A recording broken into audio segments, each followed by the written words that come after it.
اس کے بعد مولانا اگلے جہان میں دوزخ اور اس جہان میں قید خانے کے بارے میں فرماتے ہیں کہ یہ منکروں کی عبادت گاہیں ہیں۔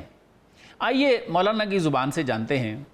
حضرت لکھتے ہیں، مسجد و طاعت شاں پس دوزخ است، پائے بندے مرغے بیگانہ فخست۔ فرماتے ہیں کہ کافروں کی مسجد اور اطاعتوں کی جگہ دوزخ ہے اور وحشی پرندوں کو مانوس بنانے والا جال ہی ہوتا ہے۔ آگے لکھتے ہیں، ہست زندہ سومائے دزد لعیم کہ اندراں ذاکر شود حقرہ مقیم۔ یعنی فرماتے ہیں کہ کمینے چور کا عبادت خانہ قید خانہ ہوتا ہے اور اس میں وہ دائمی خدا کو یاد کرنے والا بن جاتا ہے۔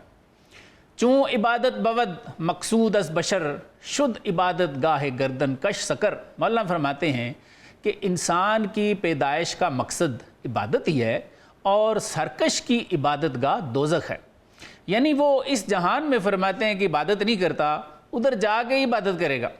آدمی را ہست در ہر کار دست لی کزو مقصود این خدمت بودست۔ فرماتے ہیں کہ انسان ہر کام کرنے کا اختیار تو رکھتا ہے لیکن اس کی پیدائش کا اصل مقصد عبادت ہی ہے۔ ما خلقت الجن والانس این بہاں جز عبادت نیست مقصود از جہاں۔ فرماتے ہیں نہیں پیدا کیا ہم نے انسان کو مگر عبادت کے لیے۔ مولانا فرماتے ہیں کہ یہ آیت پڑھ، اس کا عبادت کے علاوہ دنیا میں اور کوئی مقصد ہے ہی نہیں ہے۔ گرچہ مقصود از کتاب آفن بود گر تو اشو بالش کنی ہمی شود۔ فرماتے ہیں کہ کتاب سے مقصود تو اس کا علم اور فن ہوتا ہے جو اس میں درج ہے، لیکن اگر تو اس کا تقیہ بنا لے تو تقیہ بھی وہ بن تو جائے گی۔ گر تو میخے ساختی شمشیر را بر گزیدی بر ظفر ادبیر را۔ فرماتے ہیں اگر تو تلوار کو گھوڑا باندھنے یا خیمہ نصب کرنے کے لیے کھونٹا بنا لے تو نے فتح پر شکست کو ترجیح دی، لیکن تم ایسا فرماتے ہیں کر تو سکتے ہو۔ آگے لکھتے ہیں، گرچہ مقصود از بشر علم و خدا است لیک ہر یک آدمی را معبد است۔ فرماتے ہیں کہ اگرچہ انسان کی تخلیق سے مقصود اس کا علم و ہدایت ہے لیکن ہر شخص اس مقصود کی بجاوری ایک طریقے سے نہیں کرتا بلکہ ہر ایک کی عبادت گاہ جداگانہ ہے۔ معبد مرد کریم اکرمتہ معبد مرد لعیم اسکمتہ۔ فرماتے ہیں کہ شریف انسان کی عبادت گاہ وہ مقام اکرمتہ ہے اور کمینے انسان کی عبادت گاہ فرماتے ہیں اسکمتہ ہے۔ اس سے مراد یہ ہے کہ شریف النفس آدمی کو اللہ تعالیٰ باعزت رکھتے ہیں اور اسی عزت میں وہ ہدایت اختیار کر لیتا ہے۔ دوسری طرف فرماتے ہیں کہ بد تینت آدمی کی عبادت گاہ یہ ہے کہ اللہ تعالیٰ اس کو طرح طرح کی بیماریوں میں مبتلا کر دیتے ہیں اور اس کو راہ راست پر لانے کی فرماتے ہیں یہی تدبیر بھی ہے۔ آگے لکھتے ہیں، مر لئیما را بزن تا سر نہند مر کریمہ را بدے تا بر دہند۔ فرماتے ہیں کہ کمینوں کو مارو تاکہ وہ اطاعت کریں اور شریفوں کو انعام دو تاکہ وہ پھل دیں۔ فرماتے ہیں کہ یہ اللہ کی سنت ایسی ہی ہے۔ آگے کیا لکھتے ہیں، لا جرم حق ہر دو مسجد فرید دوزخ آہارا و ایہارا مزید۔ فرماتے ہیں کہ لا محالہ اللہ نے اسی حصول کے تحت دو مسجدیں بنائی ہیں، ان کے لیے ایک یعنی لینوں کے لیے یا سرکشوں کے لیے ایک اور دوسری کریموں کے لیے ایک۔ اب لینوں کے لیے فرماتے ہیں کہ دوزخ ان کی مسجد ہے اور کریموں کی مسجد فرماتے ہیں ان کی مزید ترقی ہے۔ آگے لکھتے ہیں، ساخت موسیٰ قدس در باب صغیر تا فرو دارن سر قوم ظہیر۔ مولانا فرماتے ہیں کہ حضرت موسیٰ علیہ السلام نے بیت المقدس میں چھوٹا سا دروازہ بنایا تھا تاکہ سرکش قوم سر جھکا کے آئے۔ زاں کے جب باراں بدن و سرفراز دوزخ آں باب صغیر است و نیاز۔ مولانا فرماتے ہیں کہ وہ جبار اور متکبر تھے، ان کے لیے وہی چھوٹا دروازہ دوزخ اور نیاز مندی کی جگہ تھا۔ فرمانا یہ چاہ رہے ہیں کہ اس طرح آگے دوزخ بھی سرکشوں کے لیے عبادت اور نیاز مندی کی جگہ ہی ہوگی۔ آگے کیا لکھتے ہیں مولانا، آنچنا کہ حق از لخم و استہاں از شہاں باب صغیر ساختہاں۔ یعنی فرماتے ہیں کہ اسی طرح اللہ تعالیٰ نے بھی سرکش لوگوں کے گوشت اور ہڈیوں سے بادشاہوں کا ایک چھوٹا سا دروازہ بنا رکھا ہے۔